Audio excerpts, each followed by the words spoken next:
Mettez une seringue dans votre téléviseur. Et tu seras surpris du résultat. Aujourd'hui je vais vous montrer l'avantage de mettre une seringue dans votre téléviseur. Pour commencer, nous aurons besoin d'une seringue de 10 cm. Nous devrons d'abord retirer l'aiguille et le dos qui est à l'intérieur.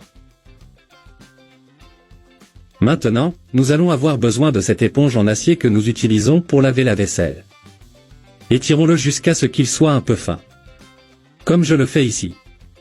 C'est pour s'adapter à l'intérieur du tube de la seringue. Après qu'il soit rentré dans le tube, il suffit de l'enfoncer avec ton doigt. Puis il suffit de couper le reste qui restait à l'extérieur du tube. Après avoir fait ça, nous devrons sceller. Dans mon cas j'utiliserai de la super colle. Mais tu peux utiliser autre chose. Et ça restera comme ça. Maintenant nous aurons besoin d'un raccord coaxial et de l'aiguille de la seringue. Maintenant, nous marquons la moitié du chemin de l'union coaxiale. Et nous couperons l'aiguille à cette mesure. Et pour ce faire j'utiliserai des pinces. Après avoir coupé l'aiguille à cette taille, nous le placerons à l'intérieur du raccord coaxial. Juste comme je le fais. Et ça restera comme ça, d'accord? Maintenant revissons-le sur le tube. Maintenant, recouvrons cette partie avec du ruban isolant. Couvercle au milieu du raccord coaxial vers le bas. Comme tu le vois dans la vidéo. Et ça restera comme ça. Dans la prochaine étape, nous aurons besoin de papier d'aluminium que nous utilisons dans la cuisine. Un seul morceau suffira. Retirez un morceau. Et pliez en deux.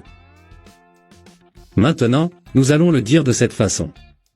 Touchant la moitié du raccord coaxial vers le bas, couvrant tout le tube. Cette partie est très importante.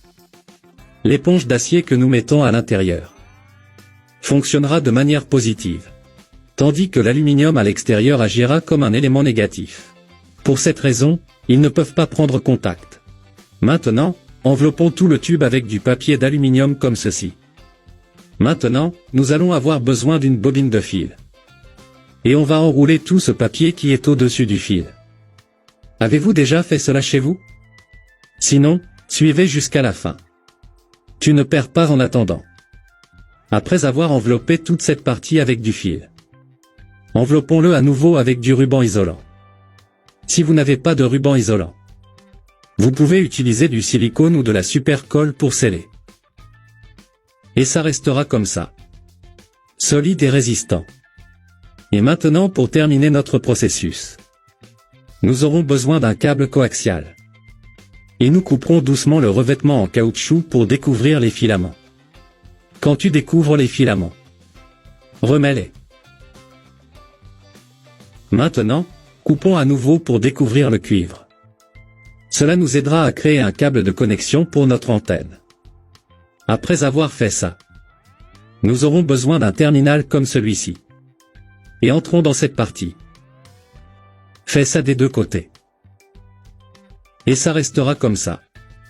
Et maintenant nous allons fixer les deux côtés en enroulant du ruban isolant. De cette façon, il est peu probable qu'il se détache plus tard. Maintenant, vissons notre antenne d'un côté. Voilà, c'est prêt. Passons maintenant à notre télévision. Prenez l'autre côté et vissez-le dans cette partie de votre téléviseur. Une fois cela fait, configurez simplement votre téléviseur pour reconnaître le câble. Et maintenant nous pouvons faire le test. Et comme tu peux le voir, la télévision fonctionne parfaitement. Super clair et avec de nombreuses chaînes ouvertes à regarder. Nous vous recommandons de placer l'antenne dans un endroit élevé pour obtenir le meilleur signal possible. De cette façon, vous obtiendrez un meilleur résultat. Fais-le à la maison et dis-moi ce que tu en penses, d'accord? Je t'attends dans la prochaine vidéo, reste avec Dieu.